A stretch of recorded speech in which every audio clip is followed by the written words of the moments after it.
Ya. Jadi banyak orang yang tidak memahami tentang ilmu pengobatan, tentang ilmu kehidupan. Mereka hanya sibuk menjalani hanya ilmu-ilmu tentang syariat-syariat saja. Tuh. Ya. Sehingga banyak ulama-ulama yang tidak mendalami tentang kafarot. Karena kita gini aja, kita nggak usah bicara ulama deh, kita bicara diri kita sendiri aja. Ketika Anda membaca Al-Quran surat At-Tahrim ayat 2, apakah ada kesadaran, saya banyak janji, saya banyak sumpah, ada kesadaran itu enggak? Enggak kan? Justru apa? Dianggapnya itu hanya perintah biasa. Perintah biasa, teman-teman. Ya, perintah biasa. Dianggapnya perintah biasa. Karena Pak, Islam itu agama kesadaran. Jarang ada orang yang sadar akan kesalahannya. Sangat jarang, teman-teman. Sangat jarang. Ya kalau kita mau bicara tentang ilmu pengobatan, konsultasinya dengan ustadz atau guru ngaji yang dakwahnya lewat baca tulis Al-Quran. Ya kagak nyambung. Sok, melihat ada orang sekaratul maut sulit. Yuk, melihat ada orang sekaratul maut sulit. Kita tanya ke ustadz yang dakwahnya lewat ilmu sedekah dan lain sebagainya. Nyambung nggak? Nggak nyambung. Nggak nyambung, teman-teman.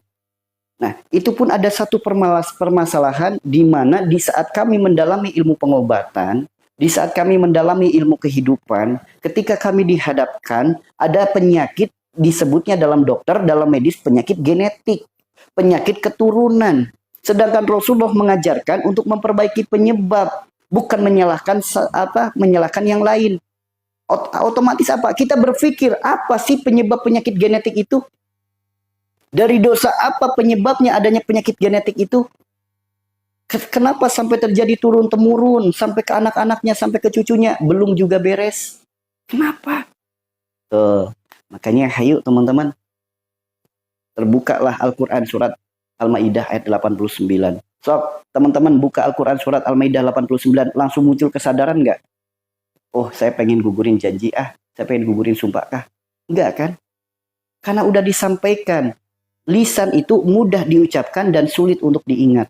Dan banyak orang yang tidak menyadari sumpahnya, tidak menyadari lisannya. Maka banyak orang yang menyepelekan wajibnya menggugurkan janji dan sumpah. Tuh teman-teman. Karena kebanyakan di antara kita tidak merasa diri kita punya janji, tidak merasa diri kita punya sumpah. Itu masalahnya. Ya, padahal Allah sudah memperingatkan dalam Al-Quran surat Al-A'raf ayat 172.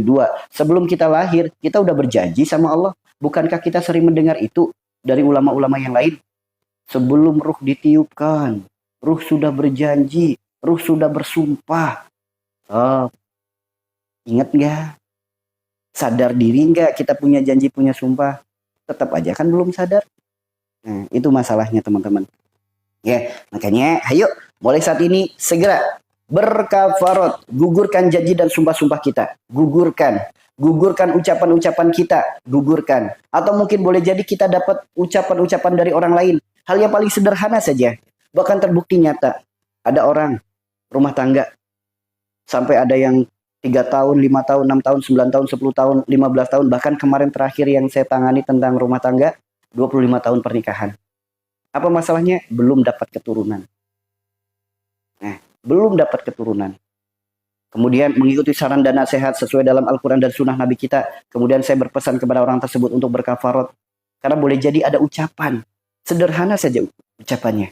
Misal dari orang tuanya. Nah, nanti fokus karir dulu ya. Nabung dulu. Jangan punya anak dulu. Ada nggak orang tua yang berucap kayak gitu? Bisa jadi ada. Akhirnya apa? Dapat anaknya sulit banget. Atau mungkin suami istri sendiri yang mengucap, sayang, aku mah nggak pengen punya anak dulu, aku pengen pacaran dulu. Ada nggak yang seperti itu? So, sulit punya anaknya. Dari ucapan itu bagaimana cara menggugurkannya? Dari ucapan itu bagaimana cara memutusnya? Al-Quran surat Al-Ma'idah ayat 89. Begitu berkafarot. Subhanallah teman-teman. Usia pernikahan udah 25 tahun. Kemarin Allah karuniakan keturunan. Dicek positif. Coba, Kalau bukan pertolongan Allah, bagaimana mungkin? Tuh. Padahal yang kemarin saya sebutkan ya, padahal dalam diagnosa medis, orang tersebut itu dalam diagnosa itu bisa dikatakan mustahil nggak punya anak. Ya, maksudnya mustahil punya anak. Karena si laki-lakinya punya penyakit tertentu, di mana penyakit itu di dalam medis itu nggak mungkin punya anak. Begitupun perempuannya punya masalah tertentu, yang mana penyakit itu mustahil punya anak. Namun jika Allah sudah ikut andil, tidak ada yang mustahil. Ketika orangnya berkafarat, gugurkan segala sumpah dan janji-janjinya, ia perbaiki segala kesalahannya, sok. Makanya program hamil di tempat kami itu 2 bulan. 2 bulan paling 1 kali pertemuan.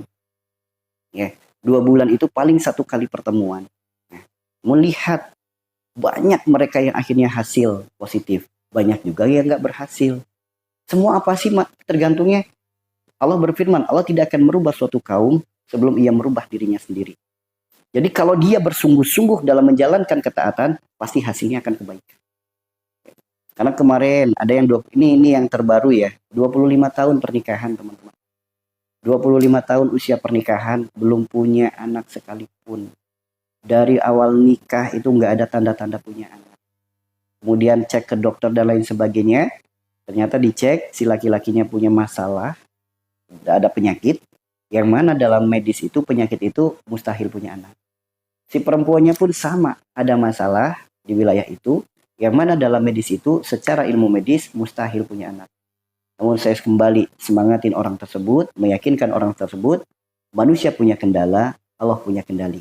Jika Allah sudah ikut andil, maka tidak ada yang mustahil. Maka subhanallah teman-teman, orangnya menjalankan apa yang disarankan, alhamdulillah positif hasilnya. Saya hanya menyampaikan usia